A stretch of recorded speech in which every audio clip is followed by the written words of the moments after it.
Okay, kapatid, ako po hinihingi ng attention. Gusto ko kayo nagpagpuntahan dyan. Okay, tayo pinatapos sa ating glad, Monday Special. At ang ating titulo kayo. Yan. Sige, hindi pa naman na kayo.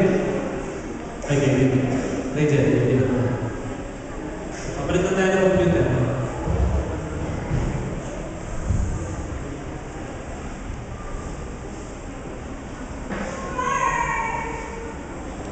Sister, anong pangalan mo? Ikaw ngayon. Ruby. Sister Ruby, ano ba? Kasi natin tayo ngayon ay 20 memorable events of the 12 disciples of Jesus. Ano ba ang memorable event na experience mo with Jesus? Hindi mo malimutan? Sige. Ayun sa'yo. Siyempre sa akin, sa'yo. Mabilis na. Siguro sa nangyari sa akin with Jesus.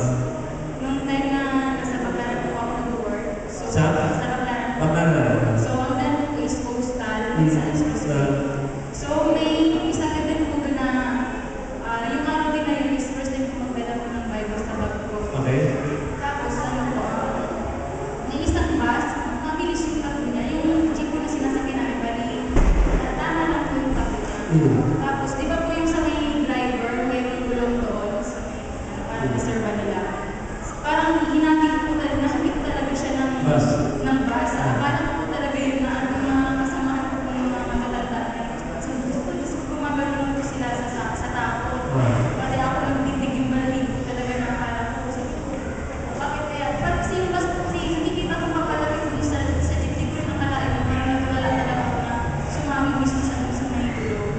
So, yun po, parang para sa akin, hindi ko siya malilimutan kasi parang nasipo ako sa gawin. So, ano naman nangyari sa'yo? Yan. Okay. So, yun, isa lamang sa kanyang mga naalala at importanteng bahagi ng kanyang buhay. Sa mga kapatid, yung ating presentation na pasensya sa paunawan na lang, medyo ako lang nagsalita kasi limited yung ating time. Kaya binibilisan din natin. So, siguro sa May onwards, back to normal lang ating AY, 3 to 5 na, mas napaganda natin yung presentation ng ating monthly special. Pagpasok ang May hanggang December. So for now, ako lang po rin yung magkahatid sa inyo ang presentation at hope tayo po yung makinamang. Okay, 20 memorable events. Tayo 2012 monthly special, kaya dapat may 20 at 12 of the 12 disciples of Jesus. Okay? So start niya. Ayun na yung calling. Sige, start na yan.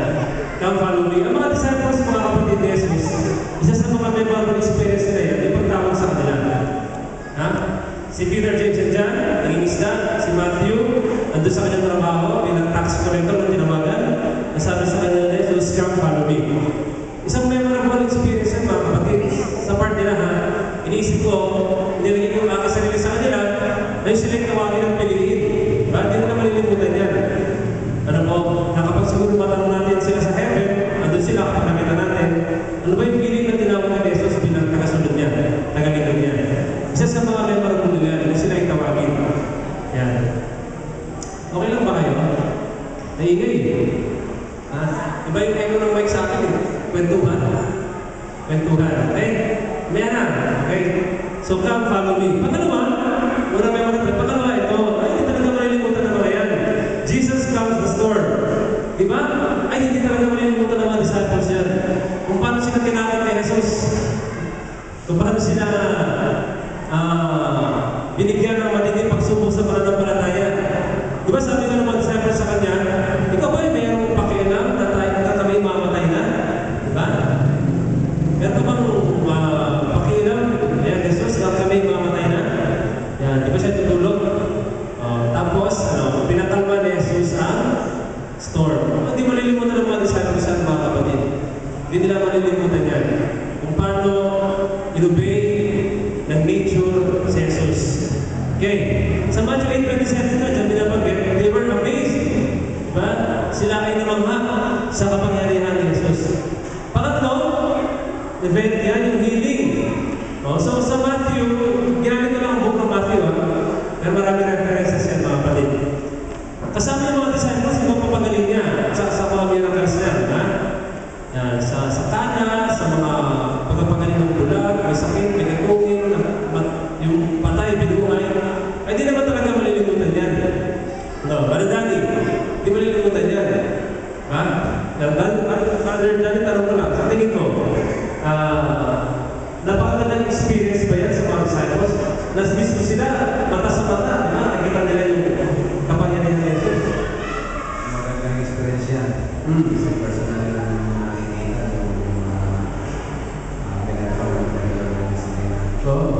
sa atin ngayon na tayo ng buhay sa pananampalataya. Pananampalataya.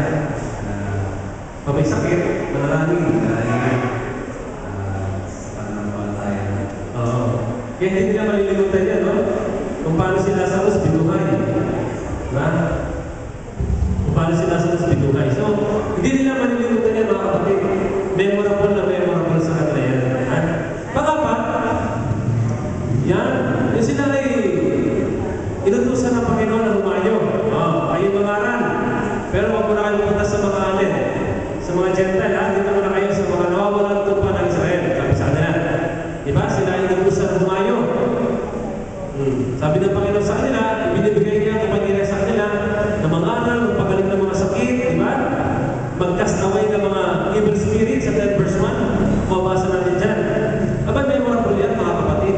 Ikaw ba naman, magkaroon ka ng kapangyarihan na magpagaling ng sakit, magpakawala ng mga evil spirit. Memorable yan. Talagang siguro may experience sila. Hindi ba nakita sa Biblia, kung sila ay muli bumalik kay Jesus. Maraming kwento, panigurado na kanila na experience. So memorable yan. Hindi nila malilimutan yan. Na yung kanila mga experience sa pag-aaral. So apat na. Next, yung 5. Nabilis ba? Tama lang. Tama lang, ha? Jesus feeds the 5,000. Diba? Yan. Grace. Tingin mo, kaya pa kayo ng isa sa 5,000? Ha? Tingin mo, kaya pa kayo ng isa sa 5,000? Wala. Ha? Ako nga wala. Oo, ikaw lang. Hindi naman. Church, yes. Oo, kaya. Kaya? Yes, and God. Sa tingin mo, may mga ba sa disciples yan? Na sila naging witness kung paano ang 2 tinapay, ay 5 tinapay, 2 isda, dumami? Oo. Sobra pa ng baskets? Sige, paano? Kasi, Tama ka sa niya, no? Nalinaw, talaga naman mahal. isipin mo naman kasi, di ba? Inisip ko na nga rin. Limang tinapay lang, tapos almost 5,000 na lang yung napakain. Wala pa yung bata rin, ha? Wala pa yung bata. So, napaka-memorable talaga kasi ang daming na parang paano nagawa ng Panginoon na pakainin yung 5,000 tao na sa pagpagitan ng 5 tinapay. 2 isda, di ba? So, kasi mga anak dyan, nag-worry kung baka pakakainin. So, it's a display of power ng Panginoon. Huwag pakatutok. Manal, pakatutok. At ako'y may game ngayon. Ay mo. Hindi, wala pang powder. Huwag pakatutok. Doon na lang sa screen. Yan. So, feeding na 5,000, ay di malilimutan ng mga disciples yan, mga kapatid. Hindi nila malilimutan yan. Next, ang 6. Sino yan? Si Peter. Sa buhay ni Peter, pero kasama niya mga disciples dyan, ha? Sa bangka. Nakadala si Jesus afar, naglalakad. Sabi ni Peter, gusto rin niya. Lumakas sa kanon. Natakot. Nawala yung kanyang panagin kay Jesus. So, siya yung nalulunod. Sabi niya sa Panginoon, iligtas siya. Hindi malilimutan ni Pedro yan. Saka ng mga alagad. Kasi sila nakakita ng mga multo. Hindi nila malilimutan yan. Lalo na si Peter, mga kapatid. Personal experience yan, kung gano'n ba kasarap na ikaw ay lumulutang sa dagat o malakad. Na-try ko yung Kevin. Hindi mo na-try ko. Dapat tinubukan natin. Memorable yan, mga kapatid. Sa mga disciples na nakakita, as a personal experience ni Peter. Though may message behind that, na huwag mawala ang ating paningin kay Jesus. Na ano man ang alon, na dumating sa atin, ano man problema, basta nakatingin lang tayo sa Kanya. Okay. Pag-7. Ayan, transfiguration. Andiyan yan yung transfiguration. Ano maalala mo dyan? Ano masasabi mo dyan? Pasa mo yung microphone. Janita, ano makikita mo sa transfiguration? Di mo rin alam, pasa mo sa likod. Pasa. Sagot. Jason, ano malaman sa transfiguration? At bayo sa wala. Ha? Transfiguration. Bayo mga figures yan. Multiplication yun, tsaka subtraction. Ay, hindi ba yun? Ikaw alam yung kaya din. Si Jake, ikaw. Bago ka matulog. Sa matulog na. Bago ka matulog. Ano? Hindi pakita. pinaka-puti. Oh. Oh, pasok niyo po sa microphone sa likod. Oh, Dave, ano yung transfiguration? Ha?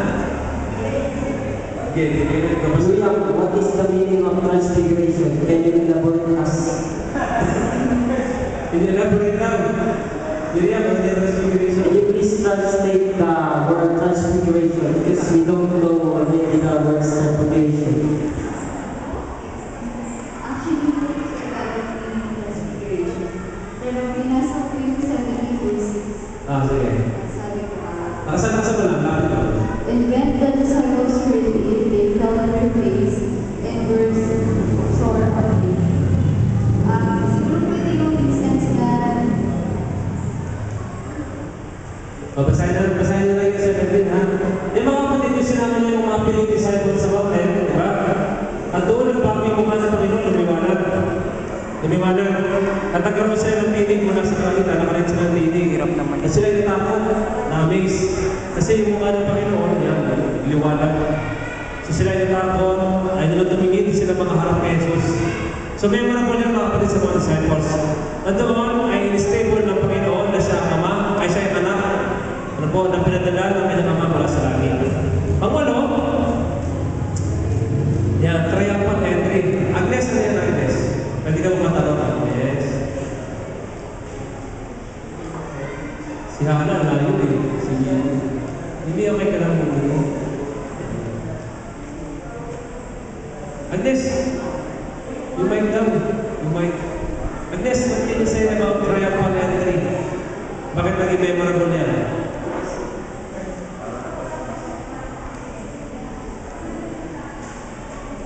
Pastor. Yun yung yung bumalik si Jesus sa Jerusalem. Tapos? Palaspas yung mga Panginoon. Ano meron dyan? Ba't memorable yan? Yan, kasi yung mga kapatid, akala ng mga disciple, talagang maghahari na si Jesus. Diba? Tuwag-tuwa yung mga tao. Sigaw na sigaw. Yan. Son of David, yan. Siya yung hari. Kala nila, i-establish na ng Panginoon yung kanyang earthly kingdom na siya magiging hari. Pero mali yung kanilang iniisip. Pag-aakala. So yung mga disciples dyan, ayon sa komentary ni Ellen White, tutuwa sila. Diba? Nung nag-prepare sila ng Panginoon, ikuha siya ng donkey. Yan. Sila yung punta sa Jerusalem. Akala nila ay establish ng Panginoon yung kanyang earthly kingdom. Na mali pa na. So tuwag-tuwa yung mga disciples. Akala nila sila yung magiging karamdaman ni Jesus dito sa lupa. Okay, paano siya? Pag siya, yan na yung yan, signs of the age. Aba, may mga po din mga kapatid, ikaw ba naman? Tanungin siya, natanong sila ni Jesus, tinanong siya ng mga disciples kung ano ba yung mga signs ng kamakasan ng mundo. Kung sila binibigyan ng aral, di ba? Sa Matthew 24, kung sa ating buo yun, ibinigay sa kanila ang lahat ng mga senyales na mangyayari sa hinaharap sa nalalapit na pagparito ni Jesus. Memorable yun mga kapatid. No, memorable yun. Ikaw ay bigyan ng Panginoon ng mga information at ibigay sa iyo ang mga mangyayari yan ay hindi nila malilimutan. Ano po? Tayo nga lang sa pagbili na ng ating mga mahal sa buhay. Minsan, may mga huling nabili. Di mo malilimutan yan di ba? Sister Ruby, pinagbibili na kita, mamatay. Yan, may mawawala sa'yo. Pagkaingatan mo ang aming lupa sa paso, palaguin mo. Kahirap mo mabili nyo. Palaguin mo yung lupa sa paso, padamiin mo. Ibig sabihin mga kapatid, memorable yan kasi binibahagi sa alam ano nangyayari. Kasi kanila naman isi-share sa mga bibigyan nila ng aral. Hindi nila malilimutan yan. Nabing-apat dyan, ang 10, yan, Jesus anointed at Bethany. Di ba dyan yung mga disciples? Ha? Sabi nila, sa babae, nagkakasaya lang ng nasa laki, sayang daw. Kung binenta na lang yung perfume, pinagkaya pa sa may hirap, pinamigay pa, di ba? Pero iba naman ang panahon ni Jesus noon. So napahiya sila kay Jesus. Napahiya yung mga disciples. So yan ay, sabi nga ni Jesus dyan, mga kapatid, tuwing kayo may mga aral sa buong mundo, huwag niyong kalilimutan na ikwento itong istorya nito Sabi niya dyan, sa Biblia. Kaya tinagabili niya sa mga disciples na huwag niyong kakalimutan na ipangaral ito, pangyayari ito. Ito, istorya ito, tuwing kayo mangaral. Yan, sa buong mundo. So yung ginawa ng babaeng yan, ano ba sino yan? Si Mary, Magdalene. Kung ano ng pangsalanan na kanya dinugasan sa pamagitan ng kanyang buhok at langis, napakamahal na perfume pala sa pamagitan ng kanyang buhok. Okay, next. Yan, sino mga limot sa Lord's Supper? Wala makakalimot dyan. Mga disciples. Kahit na tayo, alam natin. Dahil mga portrait ngayon, di ba? Dahil mga paintings, the Lord's Supper. Kasi para sa amin yan ay perfect event. Kasama si Jesus na dyan, ay nagputol ng tinapay. Ano po? Hindi maintindihan ng mga disciples yan, ha? Hindi lang maintindihan kung ba't ginagawa ni Jesus yun. Basta sinasabi lang niya na nalalapit na kanyang katapusan, na yung kanyang buhay ay magbubuwis na. Hindi alam naman disciples yun. Basta siya ay nagputol ng tinapay, sinabi nila kainin dito sa pag-alaan sa aking katawan at pininom ng ubas, pag-represent sa kanyang dugo, na ang ginagawa tinawan. So hindi nila malilimutan yan. At lalo na si, next gen, si Judas. Hindi malilimutan ni Judas. Bakit? Tingin niyo sa buhay ni Judas, ba't hindi malilimutan yan? Richard. Mic test. Ba't hindi kayo malilimutan ni Judas sa Lord's Supper?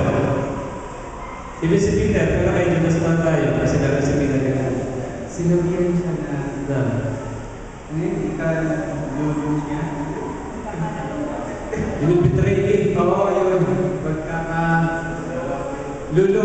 Lulo, ano ba? Basta yun. Lulo. Ayun. Lulo ba? Lulo. Ano ba lulo? N-U? Tama pala ako eh. Ayun. Diba sabi ni Jesus, isa sa inyo ang betray me. Sabi ni Judas, hindi ako yung Lord. Sabi ni Jesus, yes, it is you. Kung ikaw, mag-flash ka. Mapahiya ka. Diba? Si Pedro meron din dyan, pero meron pa si Peter. So hindi mo lilimutan ng mga disciples yan. At hindi nila maintindihan yung sabi ni Jesus. Until such time na ang Panginoon umakyat sa langit. Next! Ang 13. Ayan, Judas arrested. Diba? Nung ang Panginoon, inalikan ni Judas. Si Jesus, bilang sinyales na umulili siya, kasi nga, siya ay mabayan, siya ay inaresto ng mga soldier. So, hindi malilimutan ng mga disciples siya na ang Panginoon nila ina-arresto. Inuhuli. Di ba? Inuhuli. Next! Sino yan? Si Peter. Si Pedro talaga. Nakatalawa. Hindi malilimutan ni Peter yan. Diyan niya sa text na yan, 74-75. Yan, siya ay umiyak. He wept. Noong naalala niya, sinabi niya sa kanya, yan, na 3 times siya ipagkakanulo, yan, and when the cross, tumilaw, alala niya yun. So, siya ay umiyak mga kapatid sa kahihiyan, at siguro na rin dahil sa hindi niya napagtanggol si Jesus. Ano po? So, hindi mo yung limutan ni Peter yan. Next, Rachel. Yan, soldiers mock Jesus. Mga kapatid, ako yung naniniwala na di man nilagay sa story, di pa rin nakabasa sa ilang sulat. Kung ang ilang mga disciples, Brother Danny, during position ni Jesus sa puntang Golgotha, nandun sila. Pero ito bilip, alam nila yung nangyayari. Siguro binabalik sa kanila or afar, nakikita nila kung ano yung dinadanas ni Jesus. Kung parang sa tukso, nalipusta ng mga soldier at mga tao. So di naman nilimutan yan, mga kapatid, dahil yan ay napaka-bitter na experience sa kanila. So mapait at masakit na experience sa kanila yan. Kaya nga nung gano'n na naman yung kanila kasipagan sa gawain, kung sila ay magbigil ng Panginoon, yan sa experience na yan, sa kanilang makita at kanilang nalaman. Next! Tapos na. Bilis, no? The crucifixion. Lahat naman ng makakalimot, hindi tayo. Hindi mo natin nakita yan, mata sa mata, ngunit alam natin na ito ay memorable sa atin at sa mga tao noon na na-establish ng Panginoon ang kanyang kaharian, natapos ang kanyang ministry sa lupa. Kanya naging available ang salvation para sa lahat. Okay, last 4.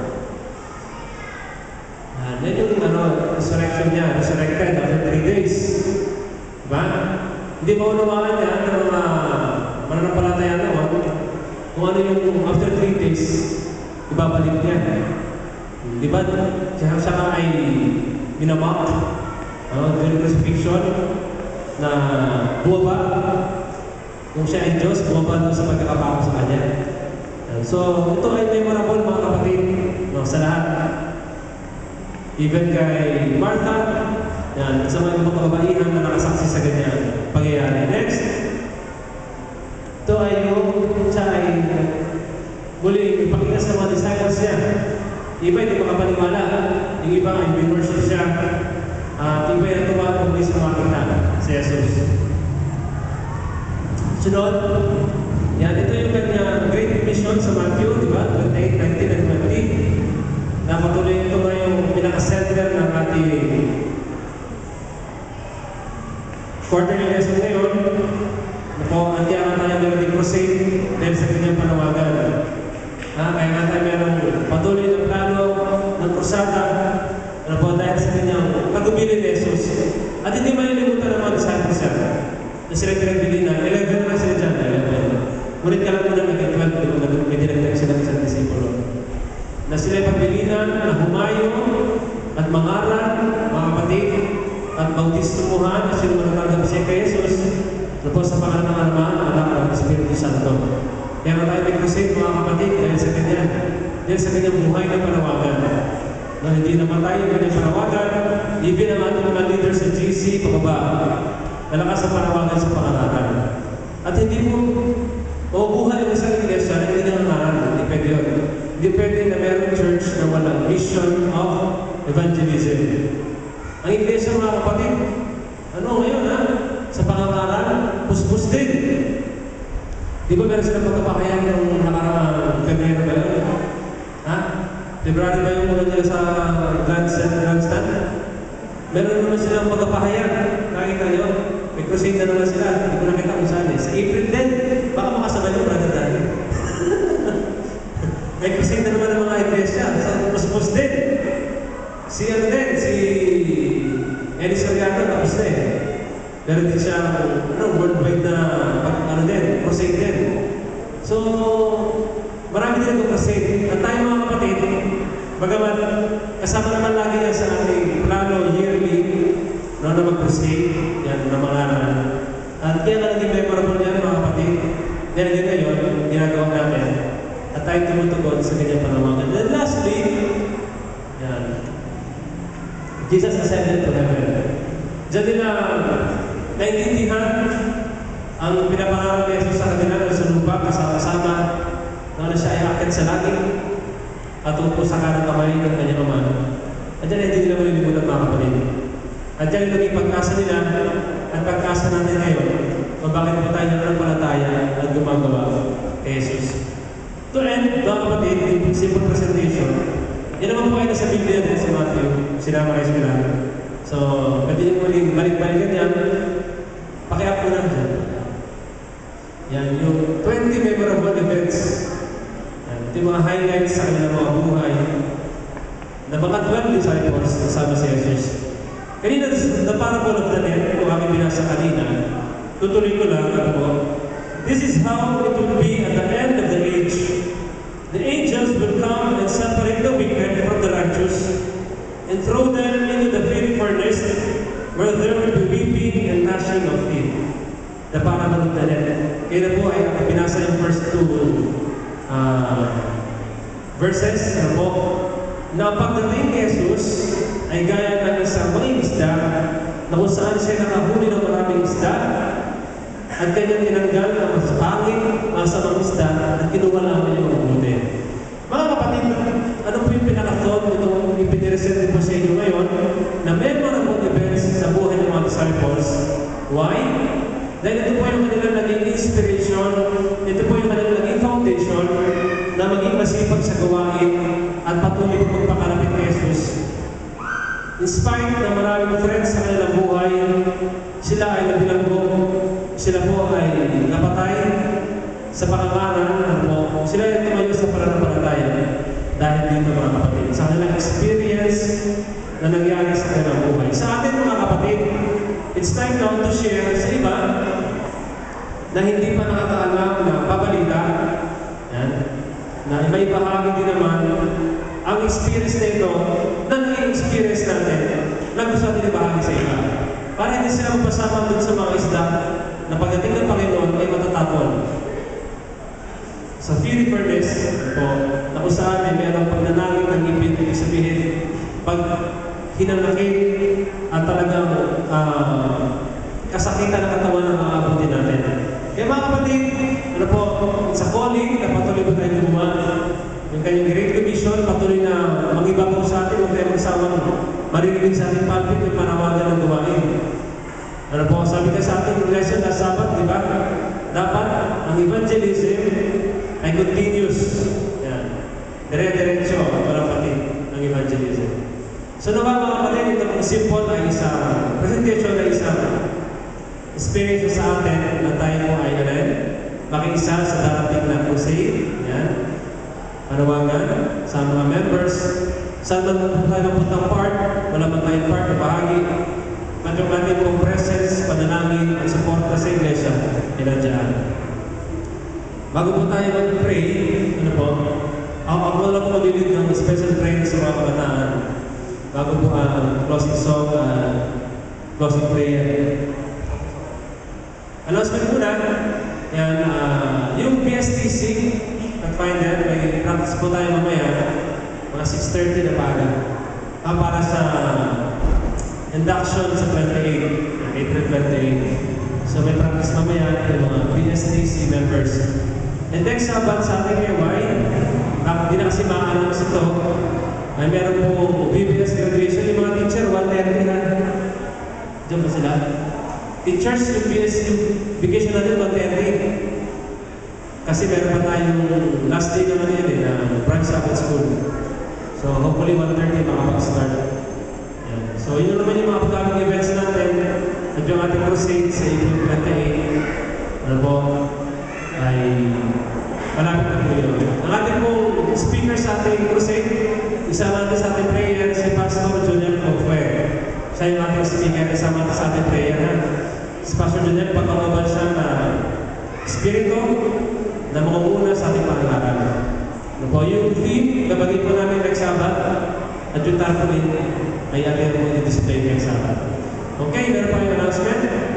Or Dali, Lana. So mga kapatid, before we pray, mga kabataan, gusto ko basahin ko yung pinabasan na lagi, yung last part ko lang. Kanina. Yung last part na lang basahin ko. The prayers you offer in loneliness, in weariness, in trial, God answers not always according to your expectations, but always for your good. Isa mga kapatid, meron po tayong pinapanalangin sa Panginoon na in-expect natin masakit agad, pero hindi kayo pangunawa ng Panginoon, iba ang kanyang pangunawa sa pangunawa natin at siya ang plano para sa atin, para pa sa ating kabutihan. Mga kapatid, samahan niyo po kami lumuhod sa mga kabataan. Tayo po mag-offer ng special prayer para sa mga youth.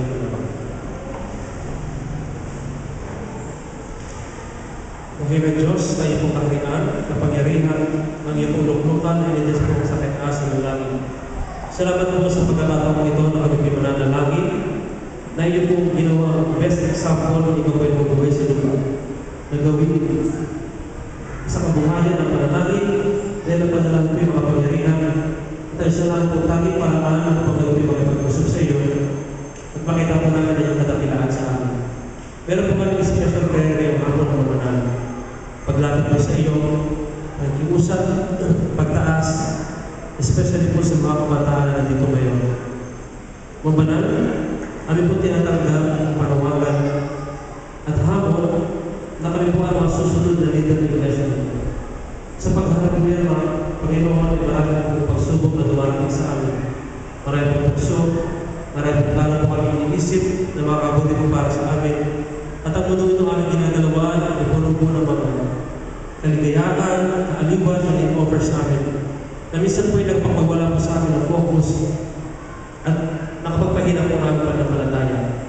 Dakilan Diyos, tulungan mo po kami ng mga kabataan na po ngayon na patuloy po nananampalataya sa iyo at sinisikap po ang aming kakayanan na mapagtag po ang aming foundation sa aming pananampalataya.